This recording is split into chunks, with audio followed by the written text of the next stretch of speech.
Few things in life are free or quick, but it is possible to instantly establish your brand with built in credibility so that you can be seen as an expert as fast as humanly possible. How?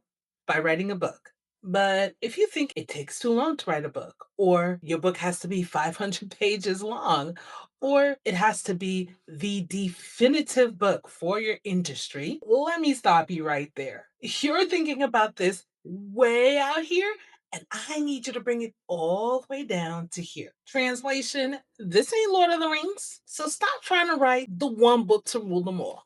Ain't nobody got time for that. You're doing too much. Thinking big is great, but this is one time that thinking small is actually going to serve you better. Translation: think Ant-Man and the Wasp Quantumania small. Think Rick Moranis Honey, I Shrunk the Kid small. Mm-hmm. Because right now, you're probably overlooking the obvious. Your book only needs to be focused on one main idea. Like my friend Kendra's book on AI. It should be on a topic that feels natural for you to talk about. Like my client Calvin's book on how men think about relationships. That solitary concept that you're already thinking that no one's going to pay attention to. Yeah, that is the exact book that you should write. Translation: duh. It should be short, like my client Kimberly's book. Of course, it needs to be well written. And it should be focused on sharing a simple solution to a problem in your industry that you know how to solve. It should share your proprietary framework or step by step process that your reader can actually follow and do. And it needs to be seasoned with your personal stories. Your target page count, anywhere between 70 and 100 pages, will do the trick. My friend Kendra's book, 85 pages. My client Kimberly's book, 97 pages. Ain't nobody got time for writing or reading War and Peace. It will be relatively quick for you to write. It will be relatively quick for your readers to digest and put your ideas into action. And it will be impactful for your audience because it'll whet their appetite just enough for them to want to come back to you for more, whether more books or whatever products or services, coaching, consulting, or more entertainment, whatever it is that you're selling. Writing this type of book will instantly and ethically establish your credibility. And you ain't even got a lot of folks to establish your credibility. Cheyenne Bryant, excuse me, I seem to have something caught in my throat. It is possible to write this type of book within 3 to 6 months. This book only took my client and I 4 months to finish the manuscript. And once your book is available to the buying public, watch out for the quality of opportunities, whether you're a creator, an employee, or an entrepreneur, explode. Now, caveat. That explosion of opportunities, it does require that you plan and execute well thought out launch and evergreen marketing strategies for your book. I mean, you're not going to get something for nothing over here. But here's the secret: it all begins with picking the right topic for your book. So, in this video, I'm going to show you how I helped a business owner in real time uncover a simple but powerful book topic that can help them turbocharge their brand in a matter of months. Plus, I'll break down the principles behind my advice to them so that you can apply it to picking the right topic for your book. I'm Denise Renee, your business book bestie. I help executives and entrepreneurs like you write books that tell your story, shares your frameworks, and grows your brand. These are some of the clients I've worked with as a ghostwriter, editor, or writing coach. Check out testimonials and learn how I can help you at writingwithdeniserenee.com. Hey, business book besties. What up, girl? I've placed timestamps down below to help you navigate this video, along with links to a companion blog post on my website that takes this topic even further. From time to time, though, my intrusive thoughts might butt in. What? Obama had his anger translator Luther. Denise Renee's got me. And a black girl from the Bronx who always stay ready, so she ain't got to get ready. Son, So if we're Gucci, go ahead and like this video, subscribe to the channel, and turn on notifications so that my next video about writing and self-publishing nonfiction thought leadership books shows up in your YouTube subscription feed. So recently, I was a guest on the Revenue Revival podcast live with a longtime client and friend, Melissa Martin, CEO of Blackwood Impact Group. Now, you'll also find the link to the full length live in the description box below as well. So, I worked with Melissa at the very beginning of her starting her business as a fractional CMO and branding strategist. I created a full library of evergreen content for her brand, and she was very kind enough to share a testimonial for me. And if you want to see the full version, I'll have that linked in the description box as well. Over the years, Melissa has hired me from time to time as a subcontractor to ghostwrite content for some of her clients. And we've maintained contact and a friendly camaraderie ever since. So I was happy to say yes when she invited me to come on her podcast and talk about how a brand's most valuable asset is the story they tell. The title of the episode is The Story You Keep Skipping. And ironically, I wound up helping Melissa identify a story that she herself had been skipping out on telling. Melissa reminded me that soon after we met years and years ago, I encouraged her to write a book. Let's take a listen. You may or may not remember this, but you probably would say, yeah, I'm sure I said that. But when we first met, you were like, you should write a book. And I was like, I just started Blackwood and I had all the excuses. And I was like, no way. But even now, obviously, I'm not that young anymore. And I have, Girl, I don't want to hear I'm not that young anymore. All right. All right. you know, Because with in good business, concealer, this is 52. All right. This is I 52 with know. good concealer. You are right. I don't want to hear it. Listen, I love that for us. We're gonna look young for a very long A time. very long time. But even now, the thought will cross my mind, of course, I'm intentionally documenting the process and all the things. And I will still say to myself, I'll have the conversation of, I don't want to write a book just to write a book because of my love for books and my affinity for them and how they've helped me. I in my mind, I'm like, I don't want to write a book until, like you just said, it's gonna be like the biggest, the best, and I get the Girl, download from God, girl, and he puts the girl, exact book title on me, and that's when I'm girl. gonna write it. Okay, so are you like Melissa, where you think that you need to hold off on writing your book because it just has to be this big, massive thing? This is exactly the mindset I am trying to like get rid of. Okay? It doesn't have to be as big and as massive as you think. And in fact, in just a few minutes, I flip the interview around into an impromptu coaching session and help her identify a powerful book idea that she could start writing right now. So let's take a listen and see if you could spot the key principles for creating a quick but powerful transformational book for her brand. Let me Dr. Cheyenne you right now. Let's make this a session. Not an interview, a session. Like, girl, what? Anyway, it's a live session. All my sessions are live. Everybody's talking. Anyway, I'm sorry. I'm very passionate about the subject. But anyway, okay. Let me Dr. Cheyenne you for a second. All right. You probably have like 10 mini books that you could write right now. What are some subjects that you are passionate about and talking about? I'm passionate about your messaging, getting your foundation right, which is your position and your message before you start Okay. wasting money Blah, blah, blah, on blah. marketing. But this is position. Okay, because messaging is a whole other subject. Positioning. Okay.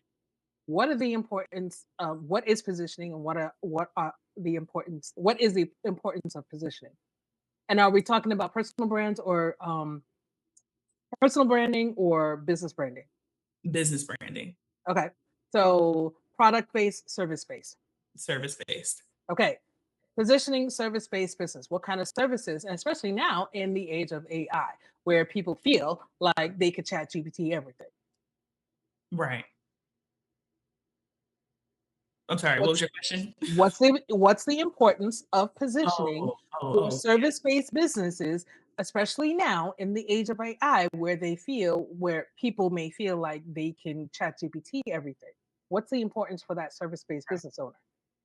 You wanna be as specific as possible and know exactly who you're talking to so that they feel seen.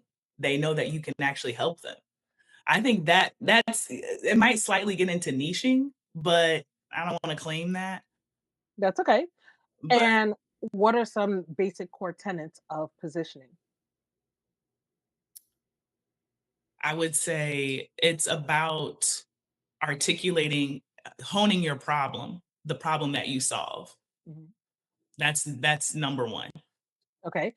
And I would say number two is who you serve, or who is the person, the ideal person for the problem that you solve. And then the third question, okay, 52 just showed up because I had a follow up and it went. Um, oh, I remember now. Whew, thank God. And how can positioning help someone who maybe just started their business, within the last year? Maybe she is one of the 600,000 plus Black women that lost her job in Mhm. 2025 and is like, oh, shucks, how do I take this expertise that I have and start something now for myself? Maybe she's never been in business Great before, question. but she's got to make it shake, right? And as we always do, we always make it shake. How can positioning help her get her first client or her next client? Maybe she got sometimes when you start to network and you'll get those first few projects in, you usually tend to lowball yourself because you just want to get some experience. Mhm. But now those initial projects are drying up or whatever, and they're coming to an end. Now it's like, oh, I got to shake a leg and get that next client. So how can positioning help this? I just made her up, right? How can it Right. help her get her first client or her next client if she needs to make something shake in the next 90 days? It's everything. And because you're going to be so specific in who you're helping, it has a trickle effect on your internal operations. So not only are you now attracting exactly who you want to be working with and who you can help, now when you are going to market, you don't have to be reinventing the wheel on your proposals, on your services, essentially keeping you from burnout and spending a lot of money trying to market yourself. It's so much. But when you have that specific position and focus, it allows you to capture way more than you think. We think that if we go narrow, that we are going to be cutting people out, but we're actually drawing people in. So it's just gonna help her continue to get the clients, but also do it more efficiently and more effectively. And do you have like a tactical system, like, 3 steps, 4 steps, 5 steps, where she could take that positioning and put some practical steps in place and she can, like, in the next 90 days, attract, however many clients she's looking to have? I do actually. I actually help That's your people. damn book. That's the That's book. your damn book. That's your damn book. That's book number one. And this one was free. Thank you. That's how I coach my clients. All right. This was the live session. Thank you. 10 minutes. I love it. Thank you so much. Okay, I'm glad this is I have going. issues, y'all. I have issues. But no, but honestly, like, I really literally talk through people like, what you got? And what do people need? What do they want? Right? Who's that customer? What does she need right now? Boom. I love it. Oh my gosh. Run this back. Run this back.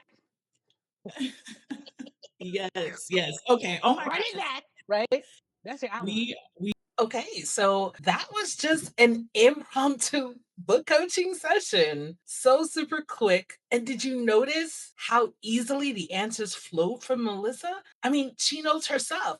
Yeah, but did you see how I was just flowing off the dome, son? Flowing off the dome. Yeah, boy. No notes. That's what's up. Because Melissa knows her stuff, that's what's going to make it so easy for her to write her book. One of the things I'm really talented at is asking the right questions and drilling down and helping you focus your energy and attention on what really needs to be done when it comes to picking the right topic for your book, picking the right audience for your book, and creating something that's going to be a solution for them and for your business. So, if this is what I'm able to do with a client in just a few minutes, totally unprepared, imagine what a full out strategy session with me would be like, where we go through everything from identifying your core strengths, your competencies, your expertise, the transformations you're able to facilitate, pinpointing the right audience, picking the right topic, and so much more. If you'd like to have this type of one on one experience with me, I invite you to take a look and see if my coaching intensive service is for you. Get more information by visiting writingwithdeniserenee.com/intensive. And I've left the link for you in the description box. But as I promised at the beginning of this video, holla, holla, holla, holla. Did you smash that like button and subscribe to the channel yet? I'll wait. Oh, all right, all right, all right. Thank you, thank you, thank you. All right, girl, come on back. Finish up. They ready for you now. I'm about to break down for you the principles behind the questions that I asked Melissa, plus the advice that I gave, so that you can begin applying the same thought process to picking the right topic for your book. So, principle number one, I recommended that Melissa write a short book on one specific topic because today, in 2026 and beyond, short books work because of the TikTokification of our brains. All right. There have been studies letting us know that our attention span is shrinking.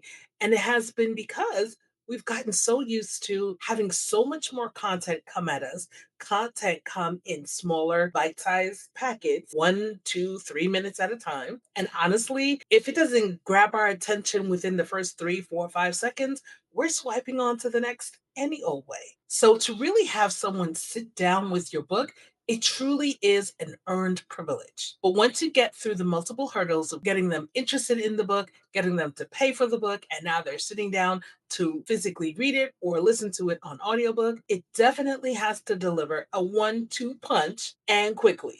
Now, as I mentioned before, I have friends and clients who are writing short books and they are winning.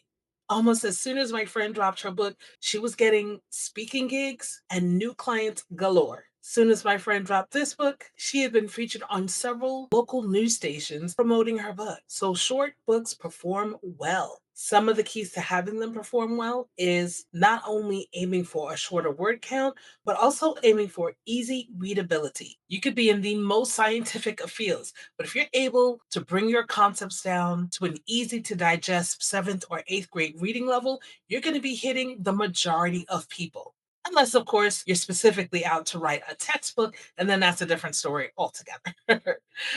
I'm not here to try to help you write a textbook. This type of book is designed for a specific end user, your ideal client. And you want them to have a quick win by the end of your book so that they look to you as their preferred expert on your subject. If you notice, I helped Melissa narrow her thinking down to one specific concept, and that was positioning. I literally cut her off from all other options because we just want people focused on one thing. When you give people too many options, what happens is they make no choice. So if you give them a very narrow focused path, this is the problem, this is the solution, these are the steps to accomplish it, go forth. Your reader will do so, they'll get the results that you promise, and they will come back for more. And that is the point. So, principle number two behind the questions that I asked Melissa, as well as the advice that I gave in that clip, is that writing on a narrowly focused topic keeps you, the author, on task and it'll help you write faster. The small scope of a book helps you, as the author, stay on task. It's so easy to get distracted by all the little ancillary ideas that you could possibly stuff into a book. Again, like I said, you're not trying to create a textbook. You're trying to help people focus on one thing and get a win. So if you are focused, they will be focused. And it's something that you know like the back of your hand because As you saw, I started asking Melissa about her expertise and it just started flowing out of her. And she was like, yeah, I have this framework. Yeah, I have this. Yeah, I have that. Boom, that's your outline. And I bet you the same is true for you as well. The faster that the book is able to come out of you, the faster you'll write it, get it edited, package it up, and be ready for market. And the sooner your book is to market, the sooner you're making sales with your book, the sooner you're helping people with your book, and the sooner you are getting new opportunities as a result of your book. Principle number 3 behind my advice to Melissa is this: with one narrowly focused book, you are actually now poised to write many more books on the same subject from different angles. It's real easy to feel like you need to write the one book to rule them all, right? But trying to write that book is emotionally weighty and it can take some time to write that definitive book. It's not impossible, but it's just be prepared for that time and that process. But here, what we're looking to do is quickly establish your brand, help you be known for something, and give you instant authority and credibility. I've spoken about before in previous videos that simply writing and publishing a book in and of itself is an instant authority booster. We talked about in Principle 2 that the quicker you can get your book to market, well, the quicker all of those things can begin to happen for you. But if you're wondering or worrying that, oh, well, if I only talk about this one thing, am I locked in? Absolutely not. Think of writing your book as prisms in a diamond. Okay, this is not really a diamond, but this is just, one of my cute little stationary pens, right? But a diamond has many facets. So my friend Melissa is a branding specialist, and there's so many different facets of branding. Positioning is just one of them. Even if she were to twist that diamond another way and find another side and find another facet, she could come at positioning from a different standpoint.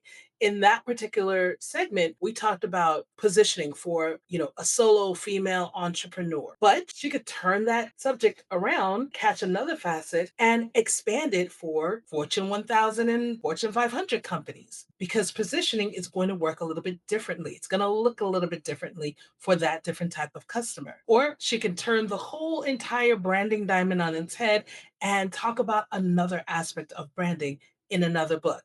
There's so many different ways that she can really expand from the first book. There are no limits. And in fact, I always advocate you should not be a one book wonder. Those one hit wonders in music. Don't be a one book wonder. Write a series of books.